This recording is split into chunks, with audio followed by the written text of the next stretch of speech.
సొంత గడ్డపై అజేయమైన జట్టుగా పేరున్న సిఎస్కేకు భారీ షాక్ తగిలింది. దాదాపు 17 ఏళ్ల తర్వాత చెన్నైని ఆర్సీబీ చిత్తుగా ఓడించింది. ఈ మ్యాచ్ లో 50 పరుగుల తేడాతో ఆర్సీబీ ఘన విజయం సాధించింది. బ్యాటింగ్, బౌలింగ్ రెండు విభాగాల్లో స్పష్టమైన ఆధిపత్యం కనబర్చిన బెంగళూరు ఈ సీజన్ లో వరుసగా రెండో విజయాన్ని నమోదు చేసింది. ఛేదన్లో సిఎస్కేను ఆదిలోనే బ్రేక్లు వేసిన పేసర్ హజల్వుడ్ కీలక దశలో రచిన్ రవీంద్ర వికెట్ పడగొట్టిన దయాల్ ఆర్సీబీ విజయంలో కీలక పాత్ర పోషించారు. సిఎస్కే టాస్ గెలవడంతో బ్యాటింగ్ కు దిగిన ఆర్సీబీ తొలి బంతి నుంచే దూకుడు మొదలుపెట్టింది. ఓపెనర్ ఫిల్ సాల్ట్ తొలి ఓవర్ నుంచే బౌండరీలు రాబట్టి జట్టుకు శుభారంభాన్ని అందించాడు. స్వల్ప స్కోర్ కే అంటే 32 పరుగులకి అతడు వెనుదిరిగిన ఆ తర్వాత రజత్ పటిదార్ ఆర్సీబీకి కీలకంగా మారాడు. అర్ధశతకంతో చెలరేగి జట్టు భారీ స్కోర్ దిశగా పంపించాడు. ఇక విరాట్ కోహ్లీ కూడా ఓ మోస్తారు ఆట తీరు కనబర్చాడు. ఇక చివర్లో టీం డేవిడ్ వరుస శిక్షల కారణంగా ఆర్సీబీ 7 వికెట్ల నష్టానికి 196 పరుగులు చేసింది. ఇక ఈ భారీ లక్ష్యంతో బరిలోకి దిగిన సిఎస్కే ఆది నుంచే తడబడడం ప్రారంభించింది. జోస్ హజల్వుడ్ దెబ్బకి పవర్ ప్లేలోనే 3 వికెట్లను కోల్పోయింది సిఎస్కే జట్టు. ఇక ఆ తర్వాత కీలక మిడిల్ ఓవర్లలో ఎస్ దయాల్ 2 వికెట్లు తీయడంతో సిఎస్కే ఓటమి ఖరారైపోయింది. ఇక లివింగ్స్టన్ కూడా 2 వికెట్లు తీయడంతో సిఎస్కే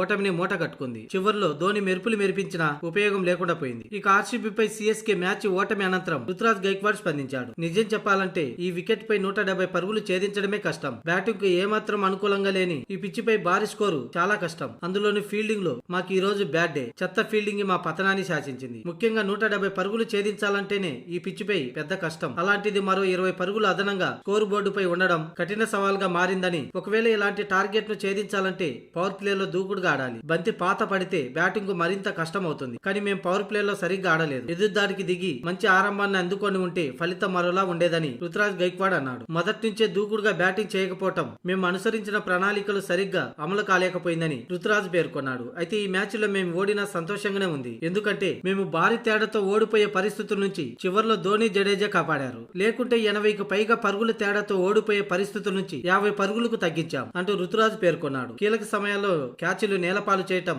ఆర్సీబీ బ్యాటర్లు వికెట్లు పడినా తమ అప్రోచ్ ను కొనసాగించారు. ఈ విజయం క్రెడిట్ వాళ్ళకు దక్కాల్సిందే. ఇక మేము తదుపరి మ్యాచ్ ని గౌహతి వేదికగా ఆడబోతున్నాం. అందుకు అనుగుణంగా మేము ప్రణాళికలు రచించుకోవాలని, ఈ రోజు మాకు బ్యాడ్ డే కానీ తర్వాత మ్యాచ్ రోజు గుడ్ డేగా మార్చుకుంటామని రుతురాజ్ గైక్వాడ్ చెప్పుకొచ్చాడు.